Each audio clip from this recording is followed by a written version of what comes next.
start with today's discussion topic is thrive through the difficult situation during the presentation. The objective of today's discussion is you will be a better presenter after an hour, either by learning from my experience or from the mistakes I am going to do today. So you can record those mistakes and you can learn from my mistakes. Now, first we'll see that what are the difficult situations we do face during a presentation or during any public speaking or any talk when we go give in a known or unknown crowd. So what things do we face? Technology not supporting, argumentative people, sleeping beauties are there. Some people, they sleep in the meeting, during the training, during the presentation, they literally fall asleep. Meeting room not available. It has happened with me a couple of times. Side meetings, mobile phone, people are using mobile phones. Then, oh, data is incorrect. During the presentation, we realize that the data is incorrect. And sometimes we forget to add few details. And during the presentation, we realize that those details were required and we have forgotten those details. Then I don't know the answer. Sometimes it happens that audience asks us a question which we don't know the answer. So it's very common thing. It's not something unusual. Sorry. Unrealistic suggestions and ideas. Sometimes we receive some unrealistic suggestion and ideas. And in the crowd, we cannot say, this is the most stupid idea or this is the most stupid suggestion I have ever heard. We cannot say that. So how to handle that situation more professionally. Then there is always some kind of pressure to finish it on time. So time bound is always there. And then the dominators are there.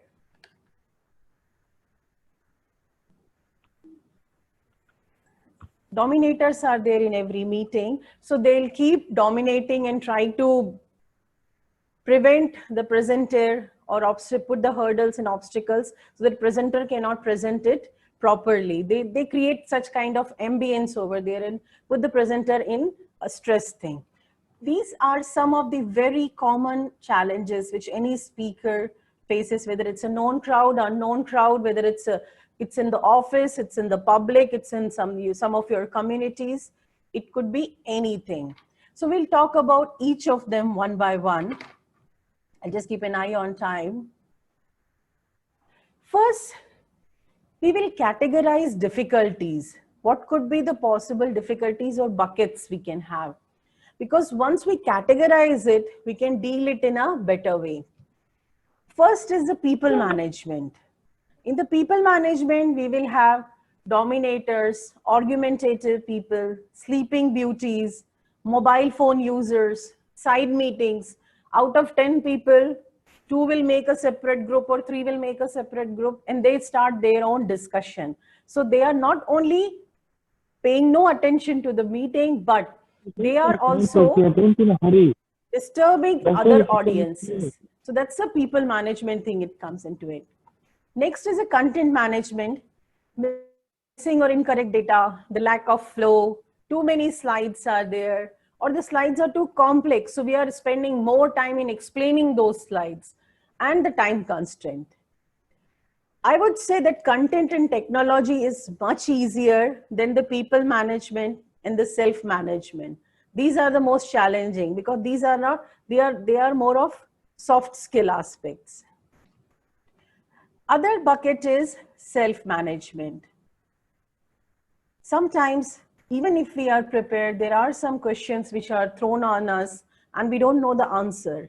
So how to deal with that situation? And sometimes the presenter do not have the decision-making authority. So how to handle that situation when somebody is being asked to make the decision, but they don't have the decision-making authority. Confidence, how to build confidence. Unrealistic ideas, how to handle it. And the technology related, meeting room not available, projector not working, suddenly the presentation is deleted. So how to handle these things? We'll go each bucket one by one. Before we start, we'll have a quick poll. I would like to get your views on it. Let me see if I can go there. Okay, not this one. Do I need to come out of Zoom meeting? Okay. I'll raise the poll. Okay, I'm launching the poll. Please answer it.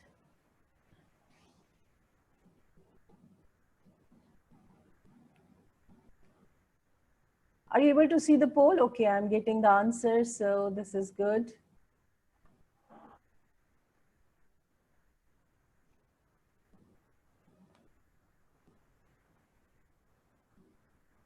Okay, so 60% is saying the people management, 40% is saying I'll share result with you, 40% is saying the content management. Yes, people management is really challenging, and of course, content management. But that is a totally separate discussion, so I'm not going in detail of that today for this thing, because that discussion focuses more on how to arrange your slide, about the storytelling, all these things. So that's a really huge discussion. Maybe some other day we'll take it. Sorry. We'll go back to presentation. Just a second.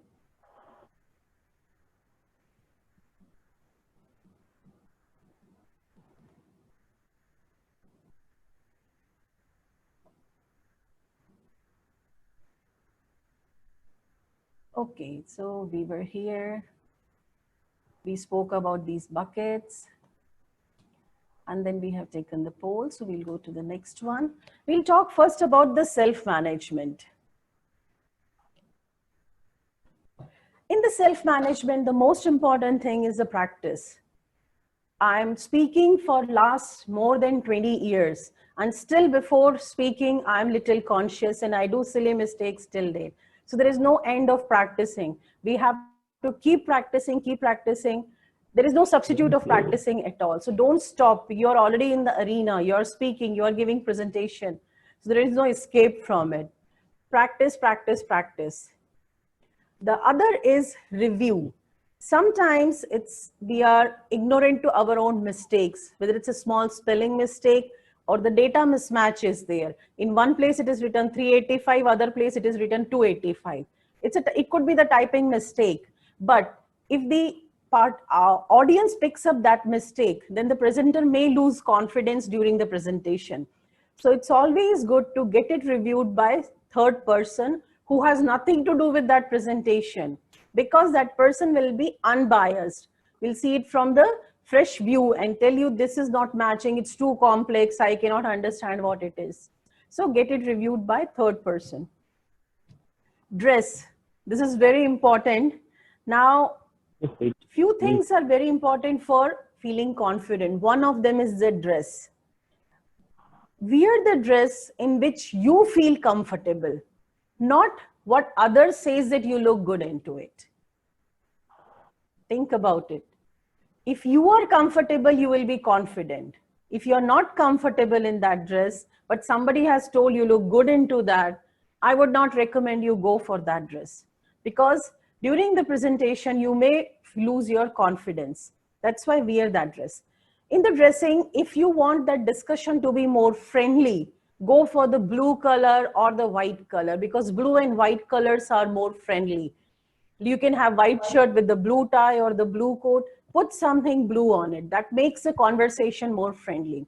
If you want it to be you want to be in the focus or in the authority, use the red color or the black color, or wherever you have important presentations, try to put the red color and black color.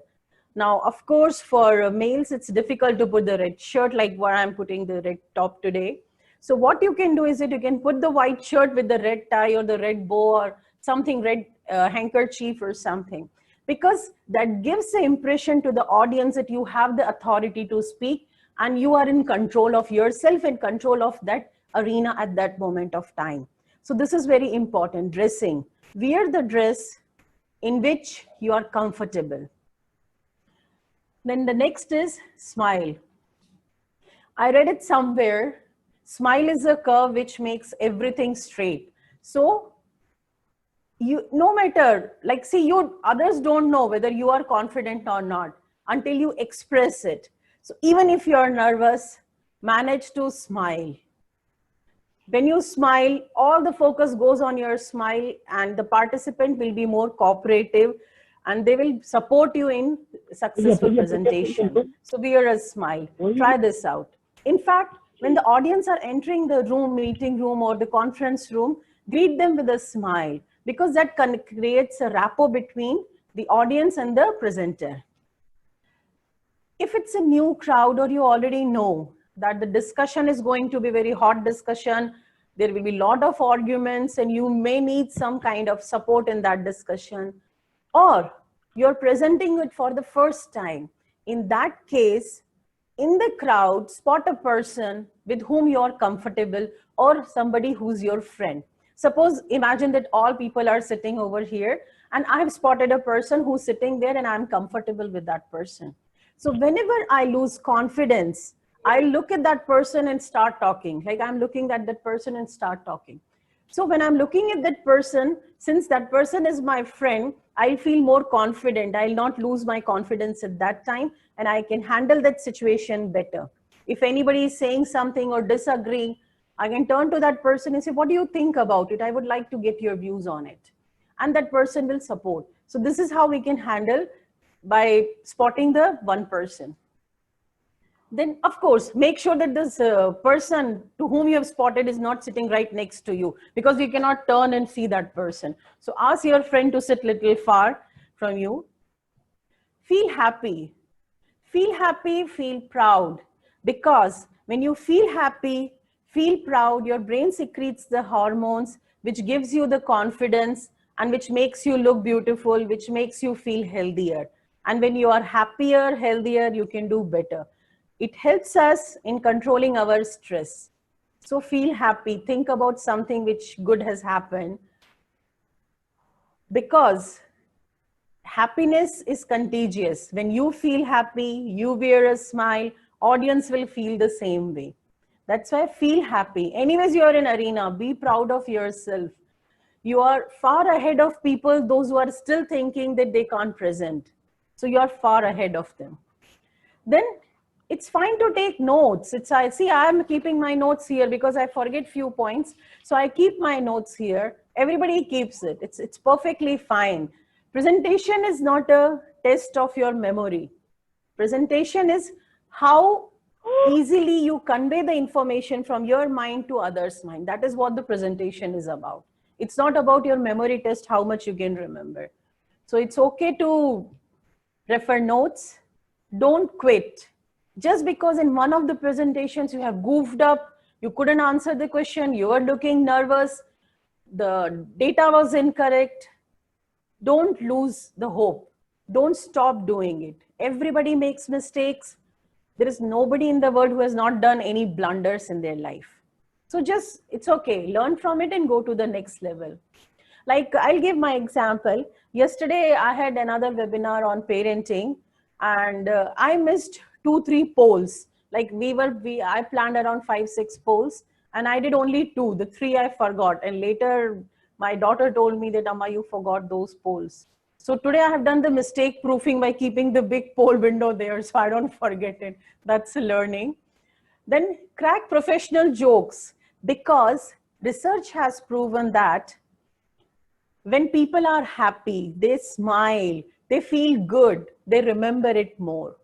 And that is the reason I use more baby pictures, because that makes me happy, and people are also able to connect with baby photos much easily than anything else. So this is my strategy to be focused and to feel happy about it. Crack professional jokes wherever possible. Make people happy, make them smile so they'll remember what you're trying to say. These were some of the things which were self-management related. If you have any questions, you please type in the question video. Our target is to finish it within 40-45 minutes, maximum 50 minutes. And take last 10 minutes for questions and your views and your experience. So we'll keep those 10 minutes for that.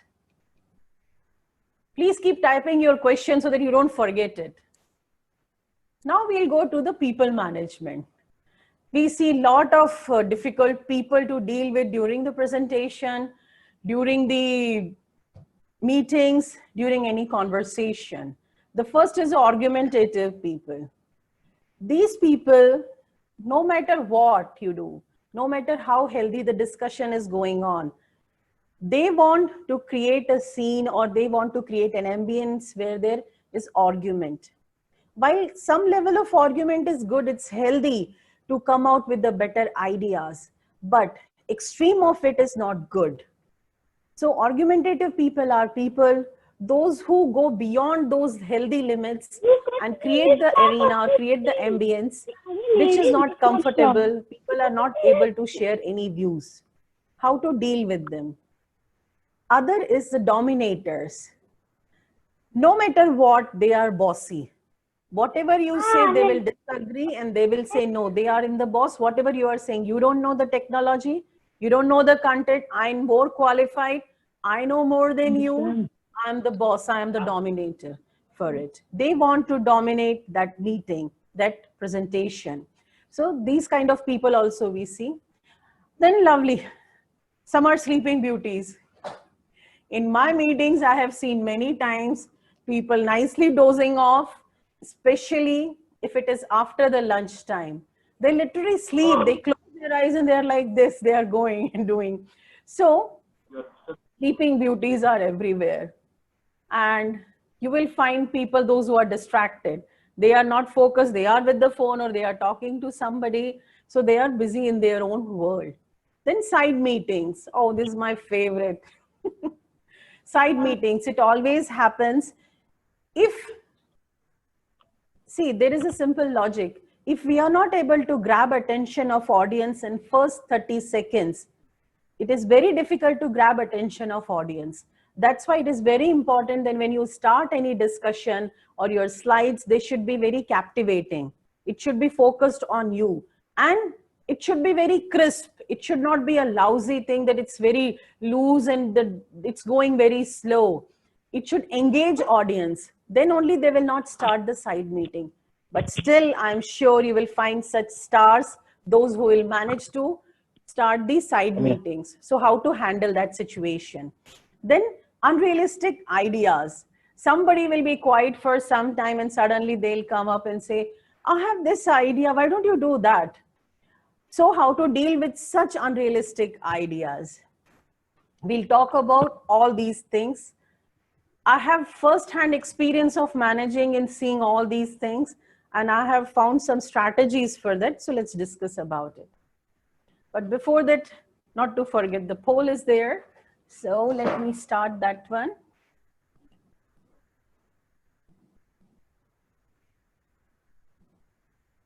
Okay, I think I need to stop it and then go. Okay, just a second.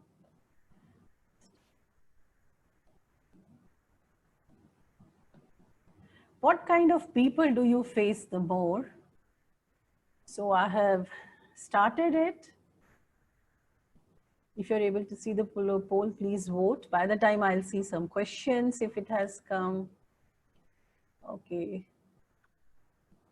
So we are getting the votes. That's nice. So argumentative people are there. I think we are waiting for a few more. Distracted, side meetings. Good, people have not faced the sleeping beauties. You can choose multiple. So there is a multiple choice in this. You can choose multiple if you have faced different kind of people. Okay, that's interesting. So let's share the result. Most people are distracted. They are more distracted. So we'll focus more on the distracted one. It is hitting my head. You will have more headache.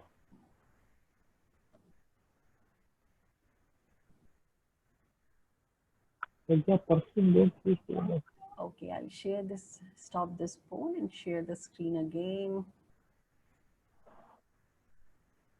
Okay, we are back to this.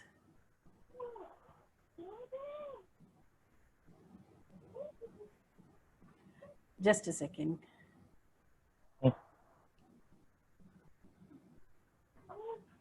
So we have seen this kind of people, and let's see how we can do. Oh, there is one more poll, one next to each other. Okay, that's good. I could have done it before, no problem. So the next poll is about the communication, and this is the last poll. After that, there is no poll. So let's see what is the third one. How effective do you think the verbal and the non-verbal communication is? Is it the 50-50% or the 90% is verbal and 10% non-verbal, or the 100% verbal and 10% verbal and 90% non-verbal? Okay, that's interesting.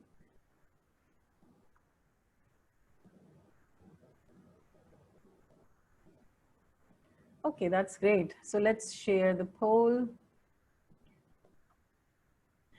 80% people are saying that it is a verbal and non-verbal is equal.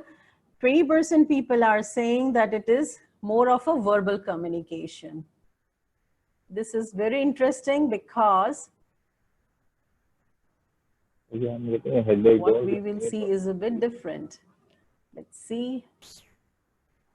Okay, I need to share screen. Okay, are you able to see the screen now? I hope you're able to see. So we have spoken about the communication. We have 93%, 38%, 28%, and 7%. This is a distribution. Let's see what comes in the 93%. It is a non-verbal communication. 93% people understand, they respond to non-verbal communication. 7% is only verbal communication. Out of 93%, tone of the voice is 38%, and body language is around 20%. So this is how it is. Non-verbal communication is much more important than verbal communication. And we'll see quickly in upcoming slides now. We'll focus more on that, because with non-verbal communication, you can handle different situations, difficult people professionally, completely professionally. So let's talk about it. Magic of the non-verbal communication now. Eye contact. Eye speaks much more than our slides or our body or our face or our hand. So when we say that, okay, if you want to build a connection or if you want to talk to people, you have to see there. We can use it in the other way also. If you want to avoid somebody, or if you want to, somebody is a disturbing person or it's a difficult person to deal with, what to do? You can just ignore the eye contact. Don't have the eye contact, intentional ignorance. Now, how to do that? Suppose you are sitting in a circular pattern, and this person who's sitting here, I want to ignore this person. So my eyes will go like this straight. Then I'll just ignore that person. I'll just make a curve and start looking from here. So I'm intentionally ignoring that person. And I'm doing this within the professional boundary, right? Second thing is, don't make eye contact with that person, because someone can ask question only when you make eye contact. If you're not making eye contact, that person will not get the opportunity to make a point or to ask any question or to disturb you. The probability will be very low. So eyes are very strong weapon you have to manage these difficult people. Intentional ignorance I have done 1,000 times. So you can use it, it really works. And it gives a signal to the other person that you are not interested in that meeting to hear from them for obvious reasons. So it gives them the signal also in their brain. So you can use that thing. The other is a blank face. If somebody is really speaking too much, disturbing the audience, and you don't want that conversation to go ahead, just make a blank face. I'll do some action in front of you like this. And you can go. You're not responding at all. You're not saying yes, you're not saying no, you're not saying that you are interested. You're not saying you're not interested. You're just giving a blank look and turning. Means it's enough. It doesn't matter to me. What you're saying doesn't make any sense to me. I think there is some chat message. Let me see what it is. Okay. So these are some of the things, your eyes, your face you can use. Making the eye contact with people to whom you want to engage with, purposely ignoring people, intentionally ignoring people to whom you want to avoid during the discussion. Then giving the blank look, no expression at all. Practice is required for it. I have done it for many years. Now I'm able to do that. Then Armstrong.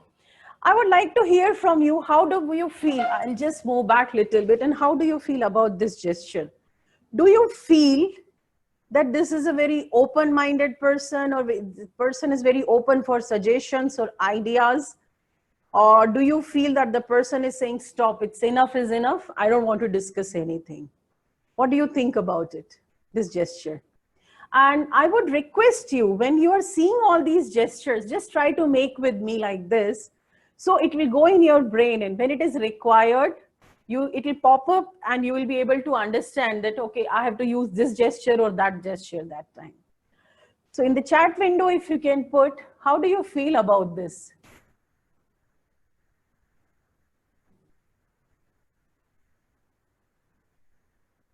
I'm not able to see the chat window, anything. The next gesture is putting hands completely in the pocket. See, there are two ways. One is my full hand is in the pocket, and other is only the thumb is in the pocket. That is totally different meaning. If my full hand is in the pocket, means I don't want any discussion. I'm done with it. I don't want to involve in this thing anymore. And shaking your shoulders like this. So this is another gesture that, okay, I'm done, finish. We don't want to discuss it any further. We don't want to take it any further. The gesture of the lady, if you see, it's like this. Means, okay, come, I'm ready for the fight. You come with me. So this is something that you're inviting an argument. You're confident. You're ready for the fight. And the other gesture is, I don't want to hear anything. I'm done with it. So as per your situation, you can use any of the gestures. But of course, I would say that doing like this, it's a bit aggressive move, which I would personally not prefer. I would try to handle it in a more decent way. But again, it depends on the situation and your personality, how you would like to handle it.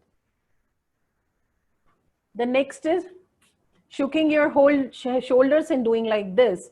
Means, of course, your ideas are good, but we can take it further. Oh, you're saying the right thing, but maybe we can discuss it later because the time is required for all this discussion. So you're saying that this is not important at this point of time. Can we just give it this thing? So these are some of the ways that you are giving the signal to brain of other person that this discussion can be done later. Let's cooperate in this meeting. So these how you can use your arms for giving different signal to the person. I would again reiterate that please do all these hand gestures when you're seeing these photos, because it is getting programmed in your brain. Then handle it. This hand gesture you would have seen a lot by ministers or the politicians after election. Before election, their hand gesture is usually like this. I'm ready for ideas. I have this manifestation. I have this thing. Their hand, the palm is open. It's facing up. But once they are in the authority, their palm is down, because the signal, the palm like this indicates, I'm in authority. You have to listen to me. So in the meeting, in the presentation, you can use this gesture. If some side meetings are going on or some discussion, you can say, we can take this discussion later. Let's focus on this point first. So this kind of hand shows authority. You are in the authority, and it's very professional. So such argumentative discussions, you can use this gesture for showing your authority. This is a bit aggressive, that showing the right palm on someone's face. It's a big aggressive one, but sometimes it is required.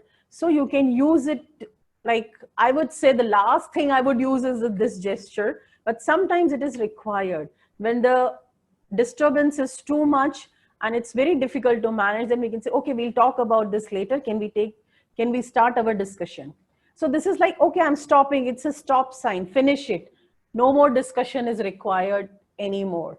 So this is a bit aggressive, but again, depending on the situation, you can use this sign if you would like to. And this one, this gesture. Can I please have your 5 minutes? Can we please focus on this thing? It's a very decent way of saying that you are wasting the time and this discussion is not required. Can we please cooperate and respect others' time? So we are saying that it's so minuscule that can we please just ignore it and go ahead with the bigger thing. Now, this reminds me of something which I skipped at the I section. If somebody is wasting the time in unnecessary discussion, you can use your eyes and hand both. Suppose there is a clock over there and somebody is talking to me continuously, and which I don't think it's adding any value to this discussion. I will look at that person, look at the clock, and again look at that person. Now, when I do that, I'm giving the signal to that person, you're taking too much time of everybody. Other way is that you can look at your watch and look up, yeah, I'm fine. Okay, yeah.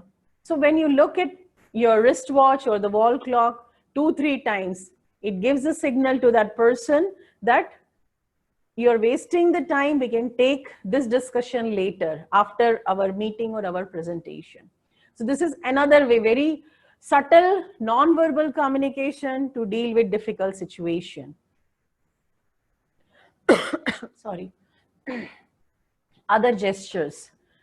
If you want to say something, right to the straight point. Can we come to the straight point? Can we come to the point and decide on something? Means I'm cutting something right there and I'm saying, can we focus on it? I'm very confident because my thumb is up here. My palm is very firm and I'm doing like this. Can we stop this thing here and talk about something else? Can we stop this thing and start that discussion? This is very aggressive one. We can use it for the normal also. I'm making this point because this project is required for our strategy. So you can use it for anything where you want to bring attention to the point and show your authority and your confidence at the same time. This can be used for that. Now, this is very important. It's very small thing, but pay attention to it. When we want to make a point, if our fingers are not joined, you can see that it's very close, but it's not joined. If it is like this, means I'm not sure about this point. I'm still in dilemma whether like it's right or wrong, or should I make this decision or not. So if you're making the point and using this hand gesture, make sure that the tips is joined like this. Because this still gives a signal, I know what I'm talking about. I'm very clear on this point. So these tips have to be joined, not very far from. Because if somebody knows about this gesture, it's unconsciously tell people that you're not confident of the point what you're making here. The next, to feel confident, take your hand and join all the fingertips to this. You would have seen it many times. Try it now. I can't see you, but I believe that you are doing it. Try it like this. When you feel you are losing the confidence or you want to make a point, you can keep your hand like this and then you can talk. Okay, so what do you want to say? Means it not only gives confidence to us, but it gives a signal to other person. I'm very confident, I'm in authority, and I'm ready and open for your ideas. So this gesture, all the fingertips are joined and you're keeping it like this. Some of the more like this is the open palm. If you're ready for ideas, you can keep your palm open. Yes, I would like to get some suggestions from you. Why don't you speak? You have not spoken for a long time. So when we keep the palm open, we are asking for suggestions. When our palm is down, we are in authority. We are saying, okay, this is fine. And when we show the finger point, it is a bit aggressive again, I would say, but sometimes we can use these gestures also. like this thing. Now, when the fingertip is like this, pointing somebody, it's a bit aggressive. But if we do like this, means this usually leaders use, and they say, okay, this is the one agenda, we need to finish it on time. This is a one project, this is a one objective we all are working for. So it is more of a leadership, more of a guidance, and very clear objective, very clear strategy it shows using the finger like this. You would have seen it many times. I'm not sure you noticed it or not, but like this. Now this one. When we want to show duration or the amount, any numbers, we can use this gesture, either like this, because this gives a signal, okay, this in this small amount, we have to make huge decisions. So can we please focus? So this is a small amount and this is a big amount. We are using the hand for it, right? The same way, if you want to talk about three things, and you want them to decide A, B, C. Out of A, B, C, you want them to decide A. Use your hand gesture, use non-verbal communication. How? We have an option A, we have an option B, we have an option C. And I would like you to make decision. Now, when I'm doing like this, I have already primed your mind for A, B, and C. I primed your mind for A. And I'm asking you to choose. I'll do it again. We have three options here. Option A, option B, and option C. And I would like you to make a decision right now. Now I'm focusing on A. So most of the people, they will choose A because this is what I wanted you to choose. This is called as priming the brain. So you can use non-verbal communication more effectively. And for the duration, for some quantitative things, you can use like this or like this, the slot, or if it is a more duration like this, so you can use these gestures. Then the body movement. In spite of using all the things, if still you're not able to control and the person is disturbing continuously, and if you're sitting in a circular or any fashion, you just walk around and stand in such a way, in a subtle way, that your back is facing that person. Because when your back is facing that person, that means that you don't want any discussion, and it has to be very subtle and very professional. You cannot just like that go and stand in front of somebody. So you have to walk around and slowly you stand in such a way that person who's disturbing is right behind your back. So you're not allowing any kind of conversation further. Sometimes people are using phone a lot. Now, how to deal with that?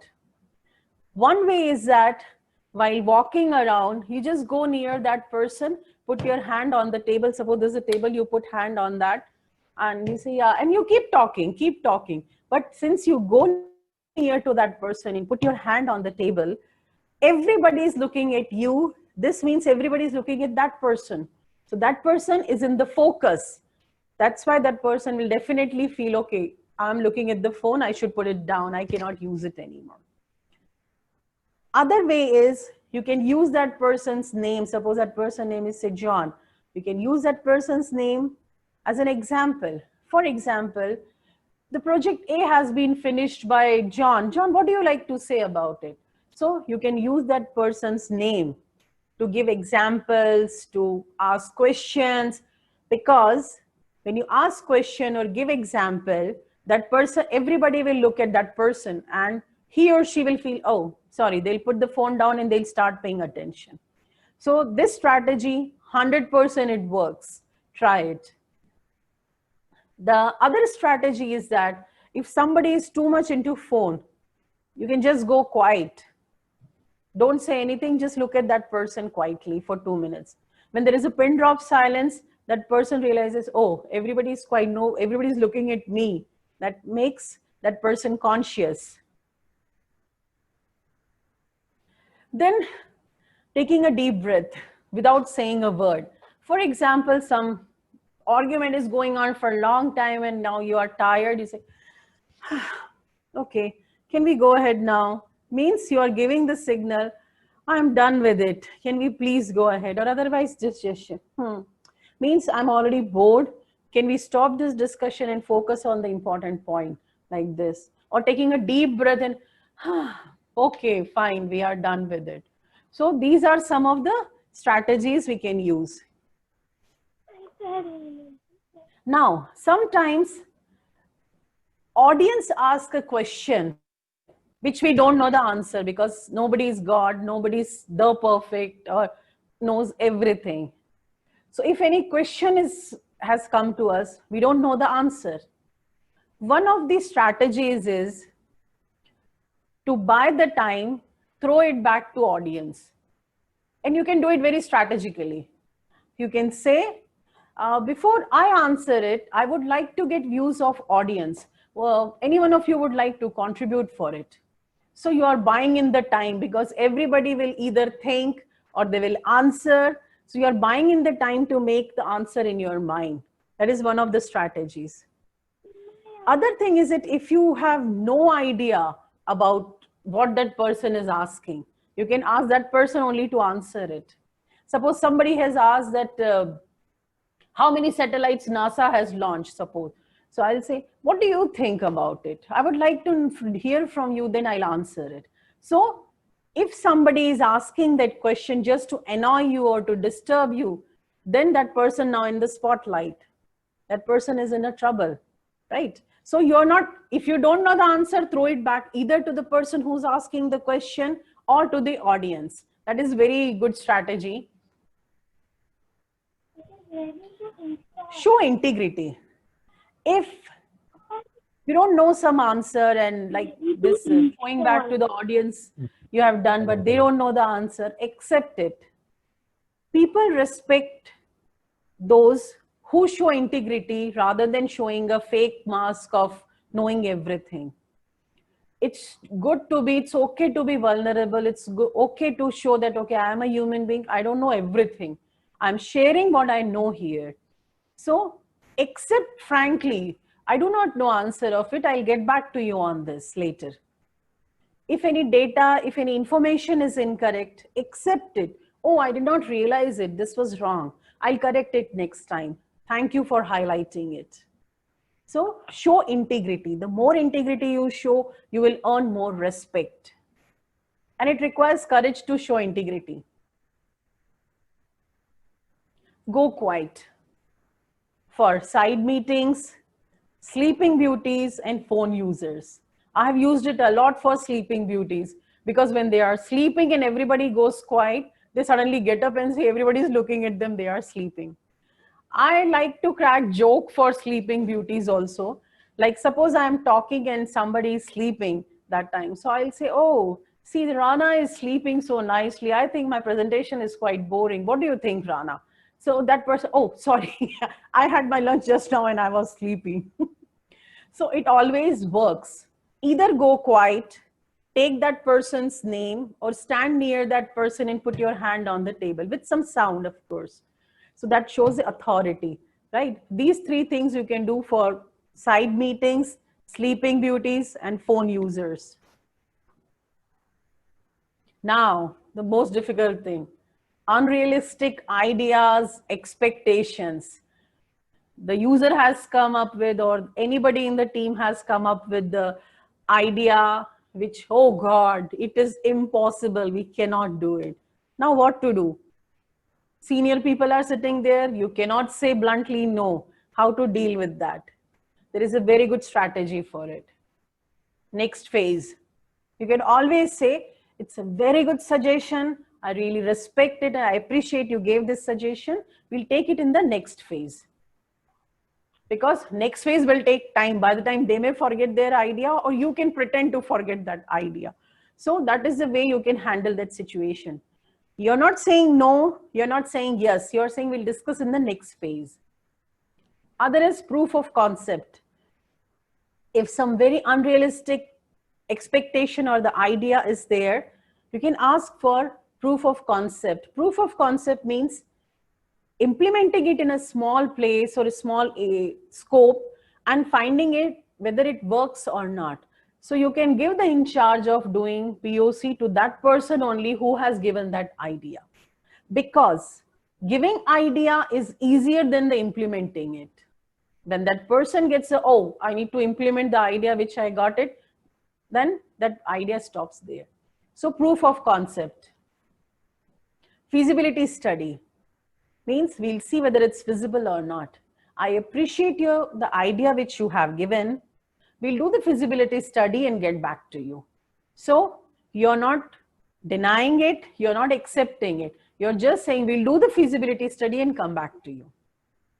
So these are some ways to deal with unrealistic expectation and ideas which just pops up during the meeting and you're not prepared for it that time. You don't have any answer.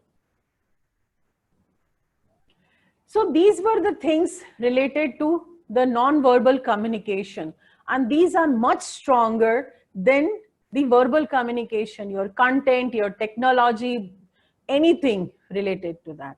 Use non-verbal communication more effectively to give effective presentations. Now for the content, it's a huge topic. I can talk for 2 hours on the content only, how to arrange and all those things, maybe some other day. But in short, I can say review it. Review it once or twice. Keep it simple as possible. I have seen in many conferences, people are amazing. They have done amazing job. But the slides are having so much information that it's difficult to understand what they are saying. Keep it simple. Einstein has said that if you can explain something to us, if you can't explain something to a 7-year-old child, means you don't know the concept. You don't understand it clearly. So if you can make something simple from the complex, that is the beauty of the knowledge. And that is the whole purpose of the presentation. This 1-hour webinar I have learned in last 20 years by going through a lot of things. Putting everything in 1 hour was a challenge for me. Check your numbers, and especially if any contradiction is there. In the first slide you are saying A equals to B, and the slide B you are saying, and the later slides you are saying A doesn't equal to B. So if somebody has to disturb you or interrupt you, or maybe genuinely, if they identify that point, that in the slide one you are saying A equals to B, in slide some other slide you are saying A doesn't equal to B, why that contradiction is there? You may lose confidence that time. So check your numbers. Still, if something is wrong, show integrity, use body language like this, anything which works, and go ahead with it. Thank you so much. The only way to improve is not to give up, no matter what. You will make a lot of mistakes, a lot of silly things will be there, and you will learn from it and gradually improve it. Nobody is born a speaker or a presenter as a speaker or a presenter. We all learn with our practice only. Because you're already in arena, you're already far ahead of people, those who have still not started presenting. So you can do it much better. So this was from my side. And now we can, I think we are very much on time. See, so now I'll stop sharing my slides. And we can take questions if you have.